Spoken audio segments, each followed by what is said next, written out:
Você que pode, abra sua Bíblia, seu smartphone, a palavra de Deus, no livro de 1 Coríntios, no capítulo 15. Irmãos, eu confesso que eu nunca me acostumo.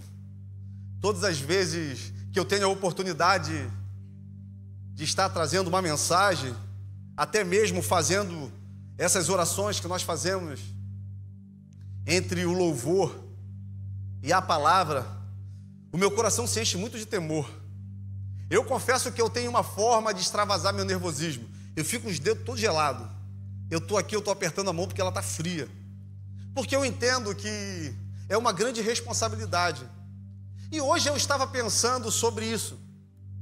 Porque todas as vezes que a gente vem comunicar, eu pergunto a Deus o que Ele quer que eu fale para a igreja.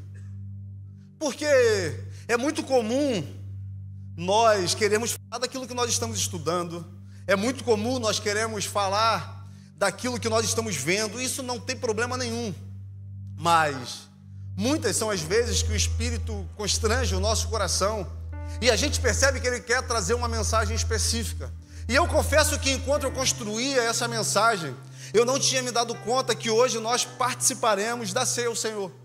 Um memorial, onde nós traremos a nossa memória, aquilo que foi feito por nós. Porque quando nós não tínhamos nada para oferecer, desgarrados, errantes, ovelhas caminhando para o matadouro, Deus resolveu olhar com seu olhar de amor, de compaixão, de perdão e nos redimir, e nos convidar a viver uma vida nova, e nos chamar para agora vivermos não segundo os padrões desse tempo, não segundo a cultura desse século, mas vivermos segundo uma ótica celestial. Os padrões que estão nos céus e se manifestaram na terra. E tudo isso só é possível porque um dia a palavra de salvação me alcançou e te alcançou. Um dia você teve um encontro com a verdade. Um dia você teve um encontro com Jesus Cristo e a sua vida nunca mais foi a mesma. Porque Deus tem esse poder. Quando Ele nos pega de jeito, quando Ele realmente bate de frente com a gente, todas as nossas defesas elas caem. É impossível ter um encontro com Deus e continuar sendo a mesma pessoa.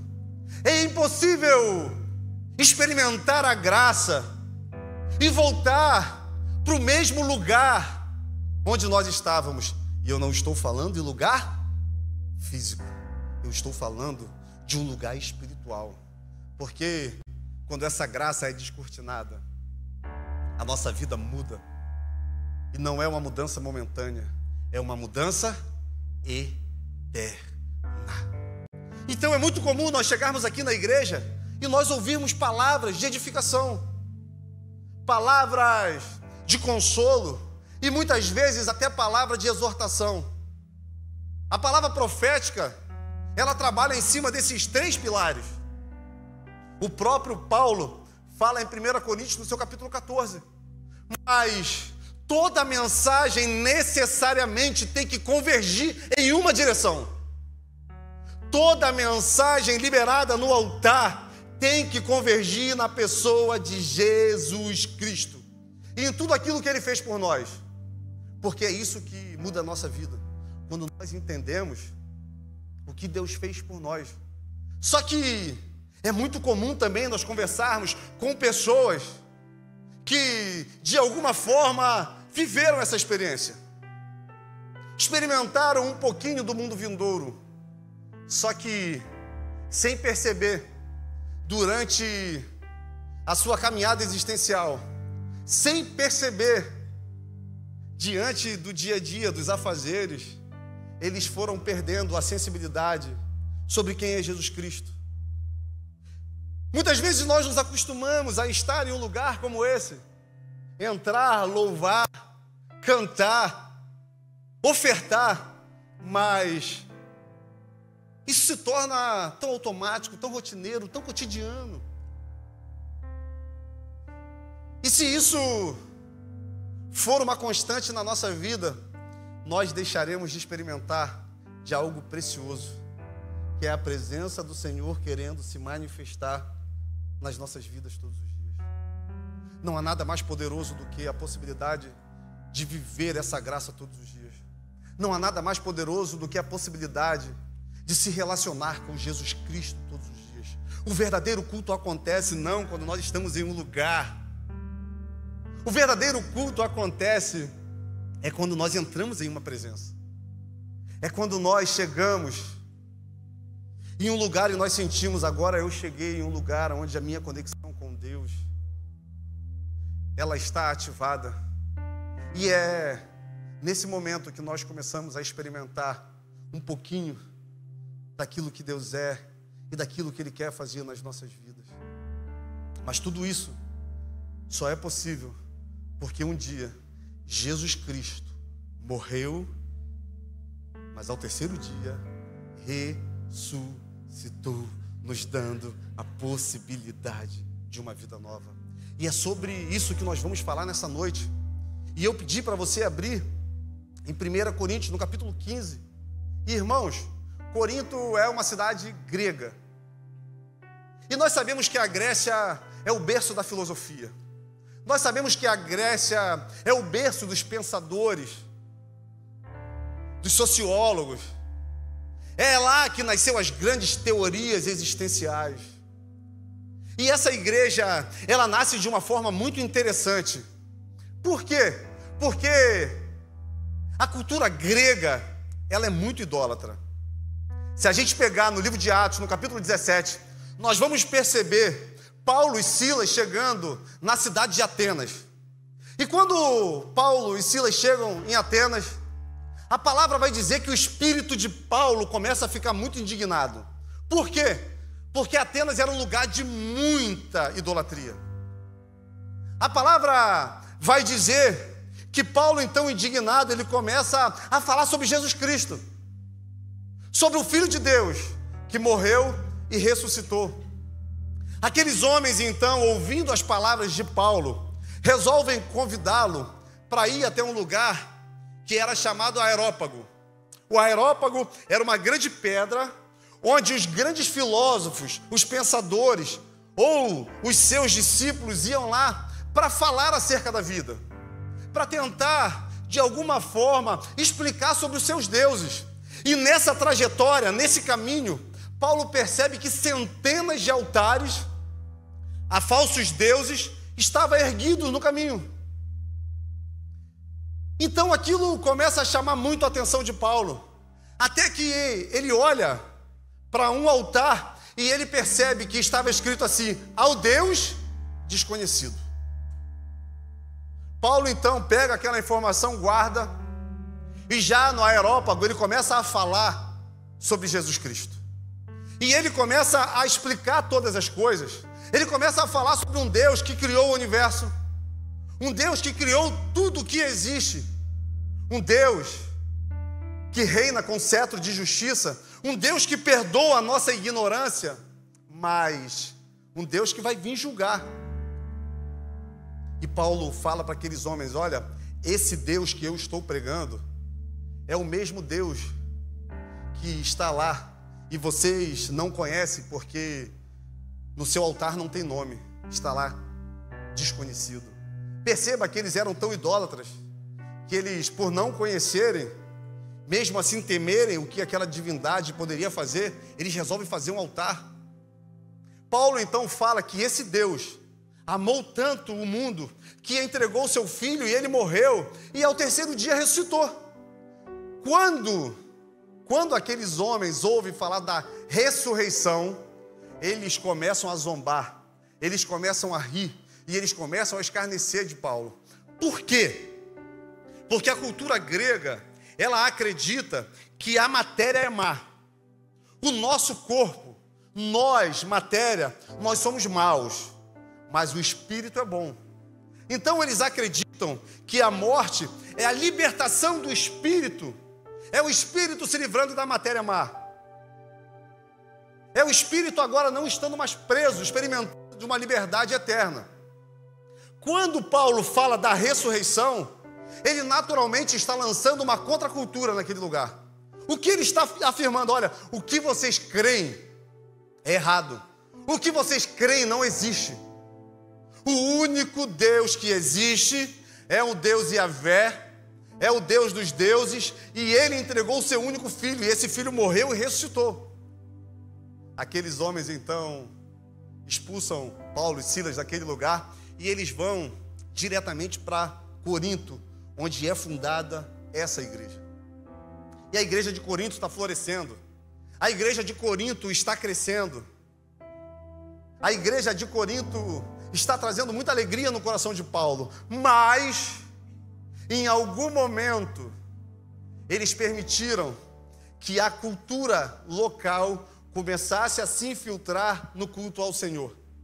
Então Paulo resolve escrever essa carta, e no capítulo 15 ele está tratando diretamente sobre esse assunto.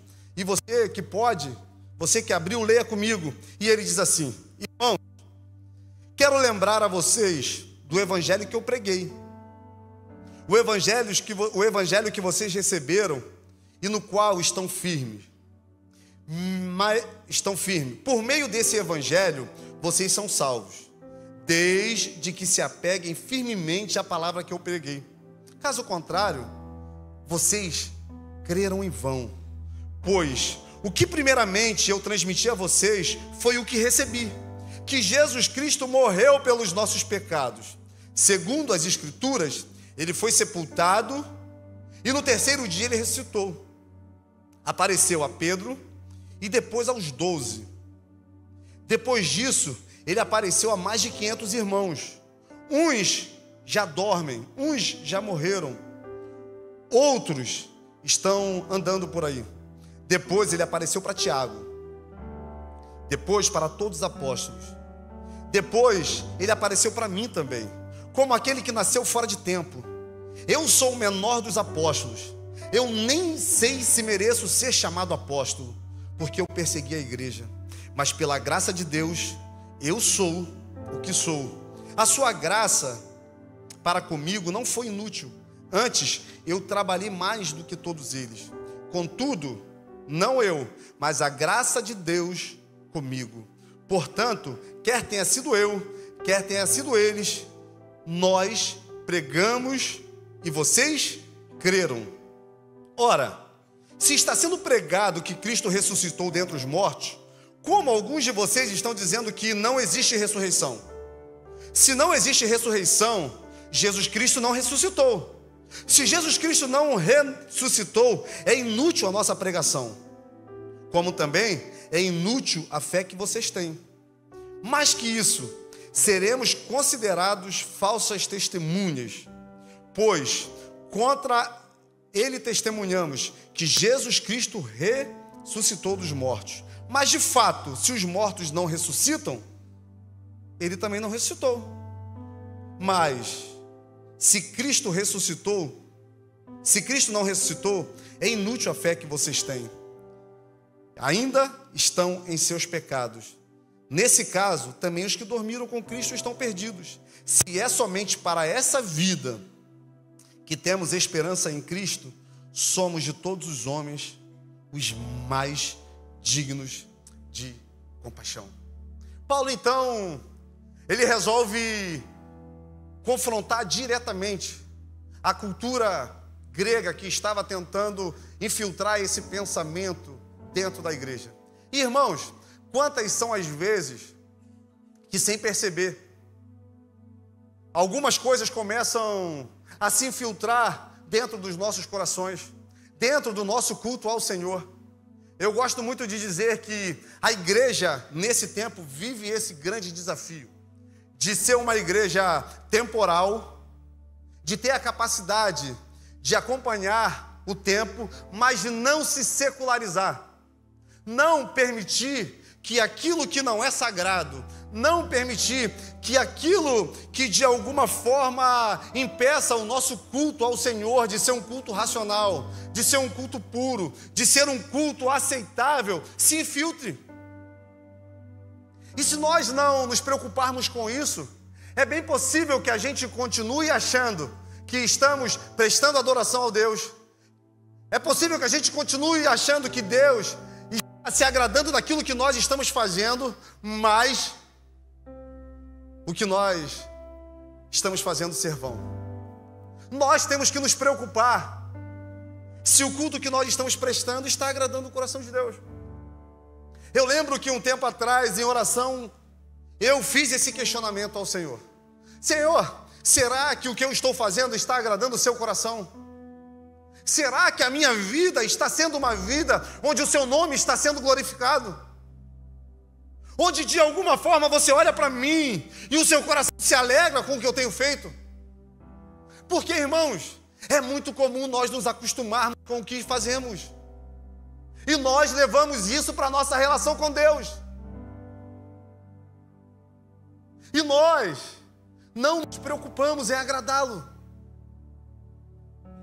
O Evangelho é uma contracultura. O Evangelho necessariamente vai nos levar numa direção oposta do qual o tempo que nós estamos inseridos,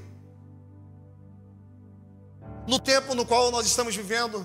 Se a gente perceber, os grandes homens de Deus, os homens realmente que foram usados de uma forma muito poderosa à luz da Bíblia, eles sempre tiveram uma palavra oposta ao que as pessoas queriam ouvir.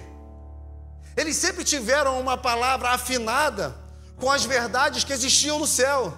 E esse é o nosso grande desafio.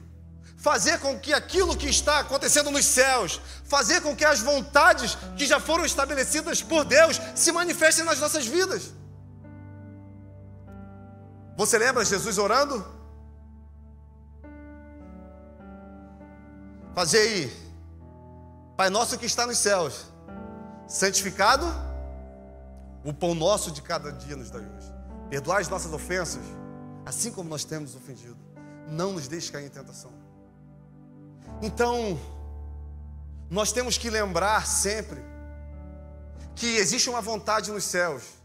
E essa vontade, ela tem que ser manifesta aqui na terra. Essa vontade, ela tem que ser manifesta na nossa vida. Essa vontade, ela tem que ser construída, primeiro, através da sua relação com Ele, através da relação com a palavra. Porque senão nós vamos absorver, senão nós vamos puxar para nós situações desse tempo que não condizem com o que Deus quer. E a igreja de Corinto estava aceitando isso como verdade, que não era possível haver ressurreição. E isso implicaria diretamente com o evangelho que está sendo pregado. Por isso Paulo vai questionar: olha, vocês lembram do evangelho que eu preguei? Lá em Romanos, no capítulo 1, vai dizer que o evangelho é o poder de Deus para quê? Para a salvação de todo aquele que... Irmãos, o evangelho, ele é o poder de Deus. É a manifestação da graça em nossas vidas. E esse evangelho, quando bem entendido, esse evangelho, quando encontra uma terra fértil, ele tem o poder devastador. E esse evangelho foi pregado para aqueles homens e eles aceitaram como verdade. Eles experimentaram um pouquinho do mundo vindouro. Eles experimentaram uma vida nova. Só que o tempo foi passando e eles foram se acostumando. E quantas vezes nós nos acostumamos? Quantas vezes nós perdemos a expectativa de chegar em um lugar como esse e adorar o Senhor? Quantas vezes nós esquecemos da beleza na possibilidade de olhar Deus não por um véu, mas agora face a face, de contemplá-lo, de experimentar de quem Ele é. E nos contentamos em apenas viver momentos em Sua presença, chegar nesse ambiente, ouvir canções, ter o nosso coração tocado, muitas vezes as lágrimas escorrerem, mas quando nós saímos daqui, é como se nada tivesse acontecido. Não tem poder nenhum na nossa vida, não muda em nada o nosso caráter, não transforma as nossas atitudes em atitudes de louvor ao Senhor. E os anos vão passando e as coisas não acontecem. E a gente continua esperando promessas, a gente continua esperando que Deus nos dê algumas coisas, quando na verdade tudo aquilo que Ele quer é que a gente se contente com quem Ele é. E a partir dessa relação, as coisas vão começar a acontecer nas nossas vidas. É interessante porque na semana passada o pastor Rafael falou sobre o meu cabelo, né? Acabou comigo aqui, né, gente? Vocês estão rindo, né? Não foi vocês, né? E eu lembrei o seguinte: eu já estava ficando carequinha, gente. O negócio estava legal, não. Nada contra os careca, tá? Fizeram até uma fila aqui, ó, 3. Tem mais algum careca para sentar ali para a gente levar até o final? Só que de repente eu recebi um convite para fazer um transplante capilar. E mais ou menos um mês antes, a minha esposa virou e perguntou: mas você faria um transplante se você tivesse condições? E eu falei: poxa, é caro, né? A gente vive aí nossa vida, né? Nosso aperto, filho pequeno, faculdade. Eu acho que eu não faria agora, não. Eu acho que eu deixaria para frente. Mas eu continuei na minha relação com o Senhor. Mesmo que fosse algo que estava no meu coração, não é algo que eu correria atrás. Mas, de repente, eu sou convidado a fazer um transplante capilar para uma empresa lá do Rio. Perceba o cuidado de Deus com aquilo que nós pensamos, com aquilo que nós queremos. Perceba que em alguns momentos aquilo que está escrito lá em Mateus 6 se torna muito real nas nossas vidas. Buscai primeiro o reino de Deus e a sua justiça, e todas as coisas. E muitas vezes são coisas bobas, porque não vai mudar em nada a minha vida. São mimos que Deus nos dá para mostrar que Ele está preocupado com aquilo que está no seu coração. Só que nós insistimos em buscar pelas coisas e darmos a menor parte do nosso tempo para esse reino, para essa relação. Nós entramos nesse ritmo de vida alucinado e esquecemos que existe um propósito muito maior para a nossa história. Eu estava lendo um artigo ontem, onde estava escrito que cresceu em mais de 1000% os casos de burnout no Brasil. Burnout é um esgotamento físico, mental. Burnout é quando você chega no extremo do cansaço.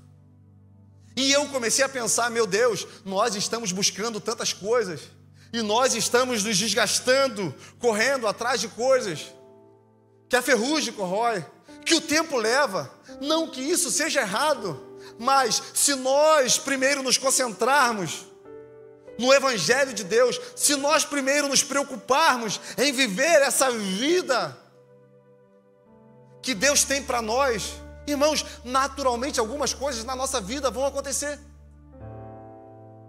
Naturalmente nós vamos manter os nossos caminhos íntegros, e é isso que Paulo está afirmando. Olha, vocês receberam esse Evangelho, vocês experimentaram do poder de Deus, e agora vocês estão abandonando essa fé, acreditando naquilo que esses homens estão falando. E cara, isso é uma doideira, porque nós vivemos em um tempo onde muitas vozes falam. Nós abrimos aqui as nossas mídias sociais e nós ouvimos tantas doideiras. Nós ouvimos tantas mensagens motivacionais e a nossa alma se acostuma em ser motivada, e a gente esquece que Deus nos chamou para andarmos segundo um caminho, e esse caminho é Jesus Cristo. E muitas vezes nós não seremos motivados, mas nós estaremos sempre acompanhados pelo Espírito Santo de Deus. E nós viciamos em pequenas doses de adrenalina, de motivações momentâneas, e nós queremos isso a todo momento, quando na verdade tudo que nós precisamos é uma vida constante no Senhor. É uma vida de retidão, é uma vida de luta. Deus, Ele vai dizer que o seu poder se aperfeiçoa nas nossas fraquezas. Deus, Ele vai dizer que nos momentos que nós estamos mais vulneráveis é quando a sua graça vem. As experiências mais lindas com o Senhor são em tempos de escassez, de impossibilidades, de lutas. Perceba que aquilo que muitas vezes nós tentamos fugir,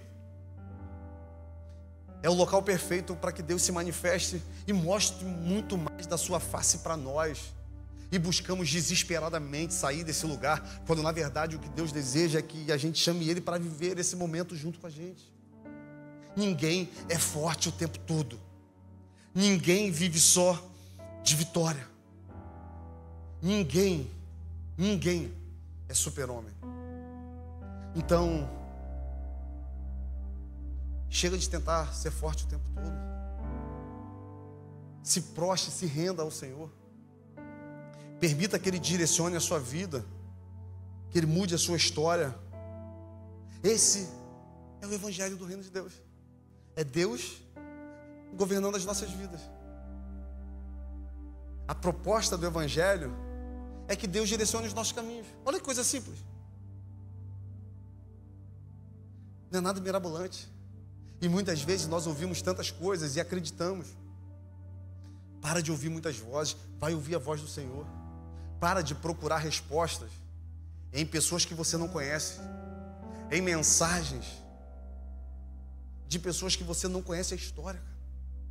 Busca no Senhor, conversa diretamente com Ele, porque Ele vai se revelar para você.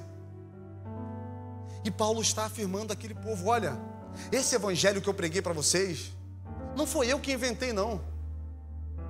Esse evangelho, a morte e a ressurreição de Jesus, está escrito nas Escrituras. Paulo aqui não está falando do Novo Testamento, ele está falando do Antigo, porque o Novo ainda não tinha sido escrito.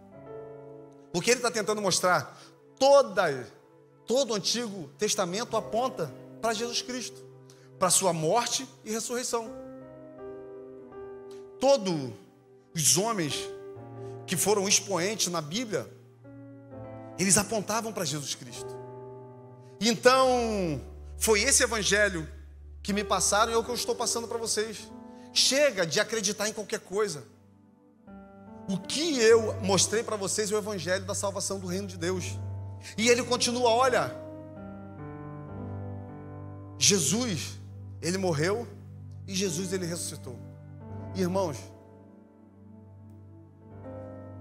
Jeremias vai dizer no livro de Lamentações, no capítulo 3, em um momento de muita dificuldade, muita dor, ele começa a falar algumas coisas que aconteceram na sua vida. Ele fala assim no final: eu quero trazer à memória aquilo que me dá, porque o meu Redentor vive e é bem certo que Ele vai se manifestar.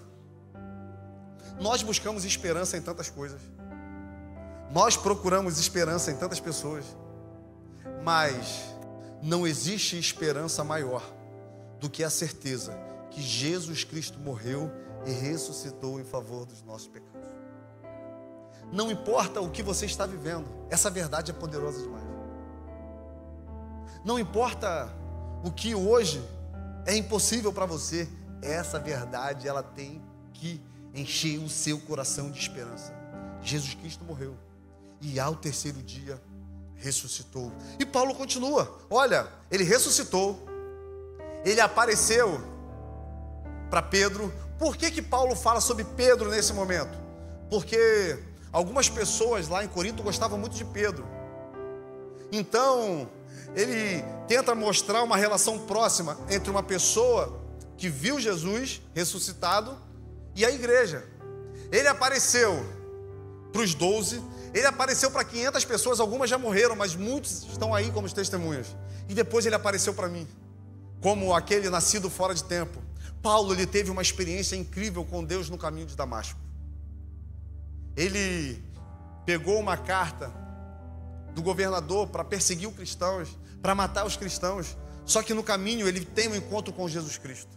Perceba que o encontro com Jesus pode acontecer nos lugares mais improváveis da nossa vida. Eu lembro, e eu já falei aqui algumas vezes, que eu tive um encontro com Jesus dentro de uma boate, totalmente embriagado. Eu fui no banheiro, eu estava diante de um espelho, quando de repente eu ouvi uma voz falar assim para mim: eu renovo todas as coisas. Aquilo me assustou, porque eu ouvi. E eu achei que tinha alguém naquele lugar, mas quando eu percebi, não tinha ninguém. E eu olhando ali, De repente eu comecei a chorar. E eu saí, fui para o salão. Só que essa voz, essa frase continuava ecoando dentro de mim. Eu renovo todas as coisas. Eu renovo todas as coisas. O que eu estou querendo te mostrar, não importa o que você está vivendo hoje. Não importa a sua história. Hoje, Jesus Cristo pode se revelar para você. E quem sabe Ele está tentando te acessar há muito tempo e você não está ouvindo. Você não está percebendo. É o que Ele diz lá em Apocalipse 3, olha, eis que eu estou à porta e bato. Se você abrir. É muito comum eu conversar com pessoas que falam assim, pastor, eu tenho, cara, sentido uma vontade. Eu tenho de alguma forma me sentindo atraído para esse lugar. Eu sinto que eu tenho que voltar. Eu sinto que eu tenho que viver uma vida nova, mas eu estou tão apegado ao que eu estou vivendo. Eu gosto tanto do momento da vida que eu estou, das coisas que eu faço. Isso só revela o amor e a sutileza do Espírito Santo. Eu lembro de uma jovem que ela tinha perdido o pai, estava passando um momento muito difícil na vida dela. Então uma tia dela pegou ela, levou até uma mulher de oração. E essa mulher, ela foi usada por Deus para falar a vida toda dessa menina. Tudo aquilo que ela está vivendo, e naquele momento ela teve muita paz no seu coração. Ela ali confessou Jesus como seu Senhor e Salvador. E ela saiu dali muito feliz, muito consolada, realmente curada dos sentimentos. Só que no outro dia, ela liga para a tia e pede para voltar lá nessa mulher. A tia então achou, olha, maravilha, pô, ela gostou tanto que quer voltar. E para surpresa daquela mulher, ela falou, olha, eu gostei muito do que Deus fez. Eu senti muito a presença dele, eu realmente estou aliviado, eu não sinto mais essas dores na minha alma, mas eu não quero abrir mão da minha vida. Eu gosto muito das coisas que eu faço. Então eu vim aqui dizer que eu não quero seguir esse estilo de vida que a Bíblia propõe. Perceba que de uma forma muito indireta, muitas vezes nós fazemos isso com Jesus Cristo. Nós queremos muito aquilo que Ele tem para nos oferecer no momento, mas nós não estamos dispostos a renunciar a algumas coisas para experimentar quem Ele é. Deus, Ele não se impressiona com a nossa oratória. Deus não se impressiona com a nossa generosidade. Deus se impressiona quando nós renunciamos. Quando abrimos mão de algumas coisas e preferimos ser fiéis, íntegros ao que Ele está fazendo e ao que Ele já apontou para nós. E era isso que Paulo estava tentando mostrar para essa igreja. Jesus apareceu para muita gente. E cara, se vocês aceitarem essa verdade na vida de vocês, se vocês realmente acreditarem que Jesus Cristo não ressuscitou, não faz sentido a fé de vocês. A fé de vocês é vã. Se o centro do evangelho que vocês vivem não for a morte e ressurreição de Jesus, não vale a pena crer. E ele vai dizer, olha, podemos comer, podemos beber, porque a nossa vida se resume a essa. O que de mais incrível Jesus nos ofereceu, o que de mais incrível Jesus nos entregou, é a possibilidade de viver com Deus eternamente. Cara, essa é a maior promessa do mundo. Você já pensou? Você com Deus eternamente, né?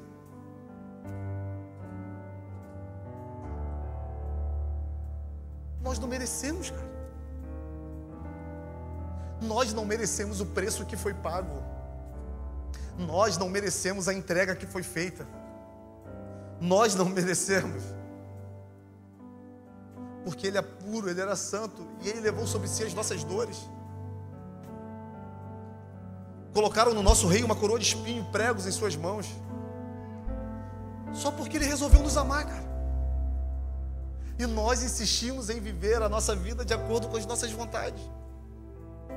Nós insistimos em continuar acreditando que nós somos bons o suficiente para que aquilo que nós fazemos no final nos dê a salvação, o alívio que nós tanto buscamos. Entrega o seu caminho ao Senhor, cara. Ele vai endireitar as suas veredas.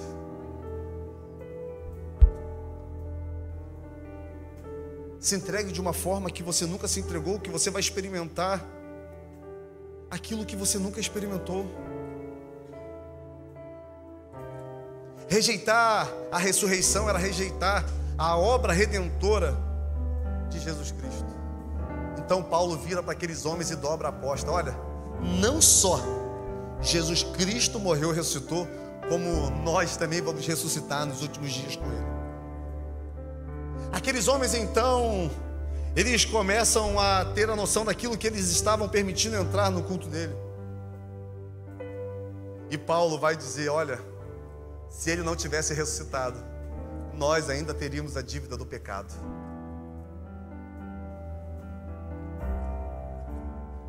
A crucificação de Jesus representa o pagamento de uma dívida impagável. Esse é o Evangelho. É Jesus levando sobre ele as nossas dores, as nossas culpas, as nossas transgressões.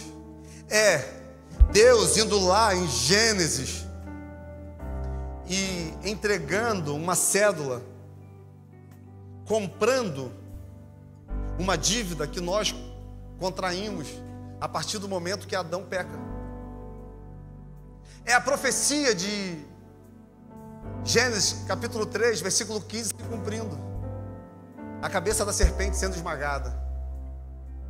O amor de Deus é tão intenso por mim e por você, que Ele entregou o seu único filho, para que todo aquele que nele crê não pereça, mas tenha.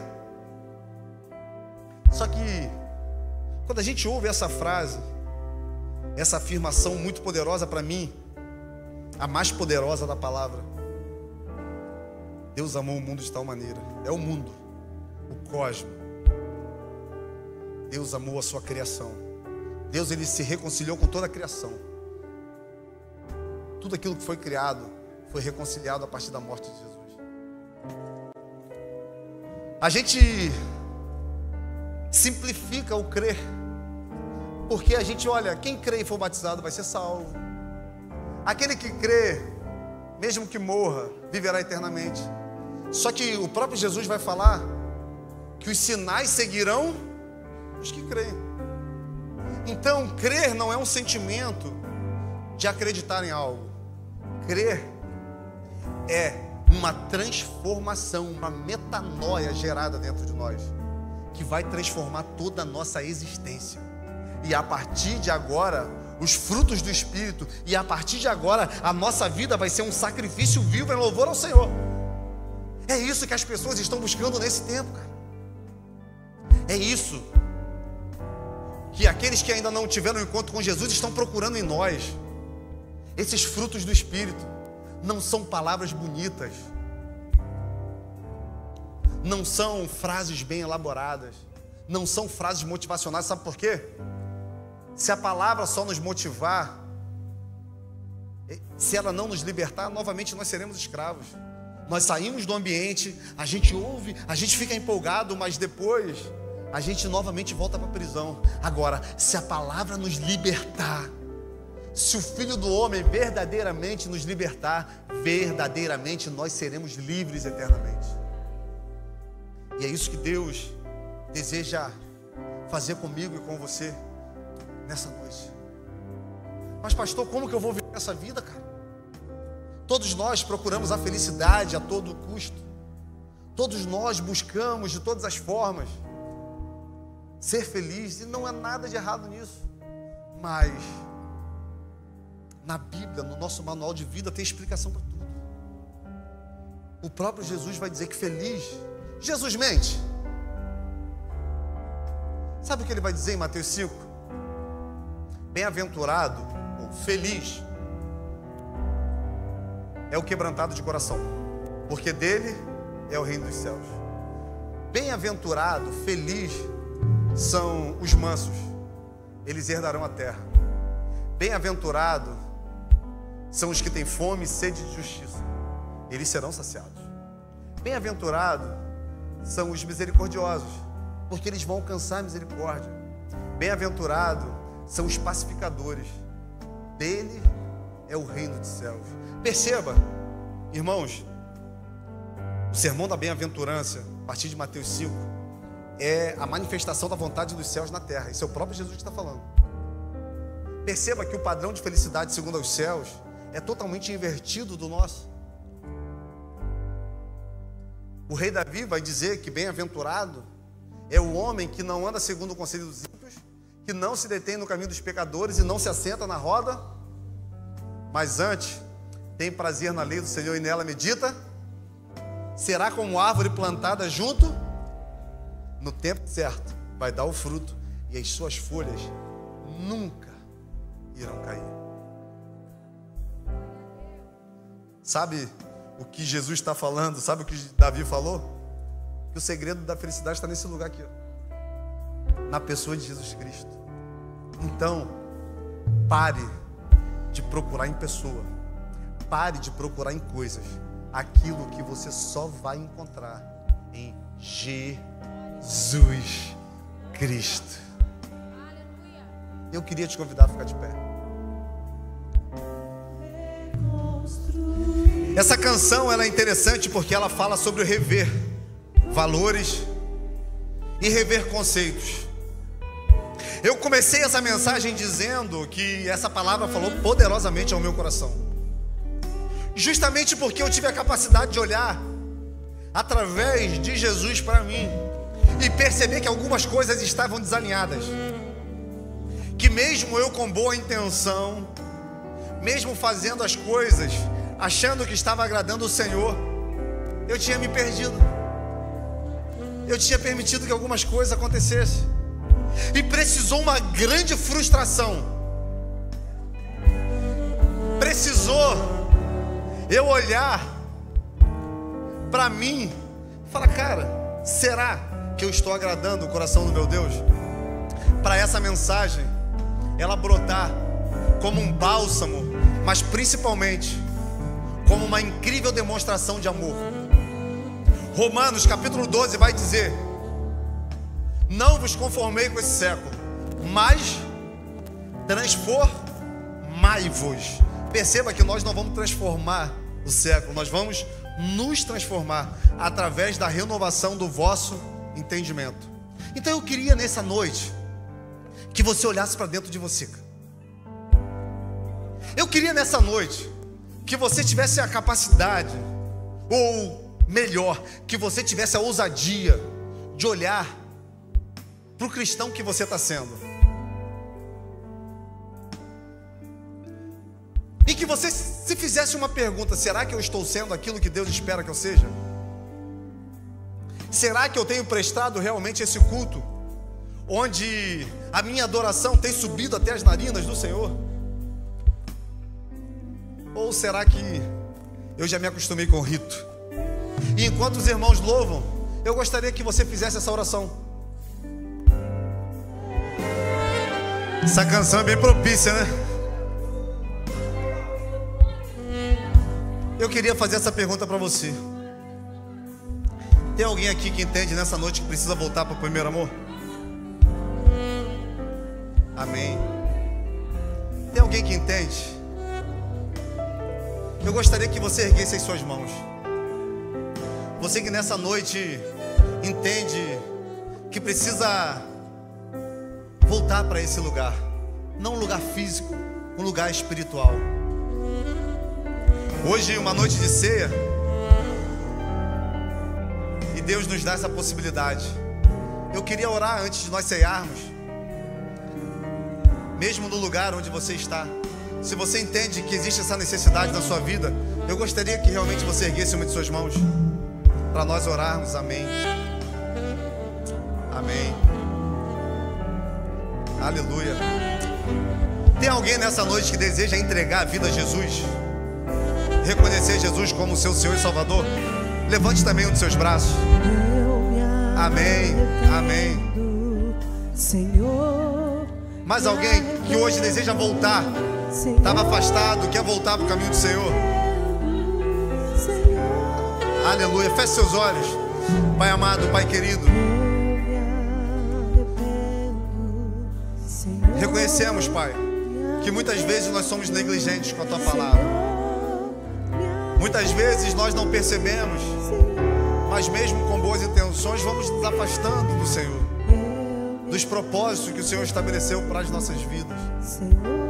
Mas nessa noite, algumas pessoas ergueram suas mãos, reconhecendo que precisa voltar para esse primeiro amor. Primeiro amor representa um tempo onde nós conhecemos o Senhor e ficamos tão apaixonados que tudo que nós queríamos era te conhecer, era conhecer a Sua vontade para as nossas vidas. Nós espalhávamos as boas novas, nós falávamos sobre o Senhor para todas as pessoas, mas principalmente nós te buscávamos e queríamos a todo momento estar próximo do Senhor. Que hoje haja arrependimento nessas pessoas que ergueram as suas mãos e que verdadeiramente, Pai, exista um realinhamento de propósito, exista um realinhamento de direção. Nós queremos nos despir e nos expor diante do Senhor, na certeza que o Senhor está vendo aquilo que os nossos corações estão dizendo. Um homem e uma mulher ergueram as mãos reconhecendo o Senhor como o Senhor e Salvador. Não impute sobre eles os seus pecados, Pai. Que eles possam, de uma forma apaixonada, te conhecer, prosseguir em te conhecer. Que eles sejam transformados de glória em glória. Que eles, a partir de hoje, Pai, sejam fortalecidos nas suas fraquezas, sejam libertos dos seus vícios. Se por acaso existe alguma doença física, que nessa noite, em nome de Jesus, eles sejam curados. Todo aquele que está em Cristo, nova criatura é. As coisas velhas se passaram e tudo se fez novo. E nós declaramos, em nome de Jesus, uma vida nova para todos estes, em nome de Jesus.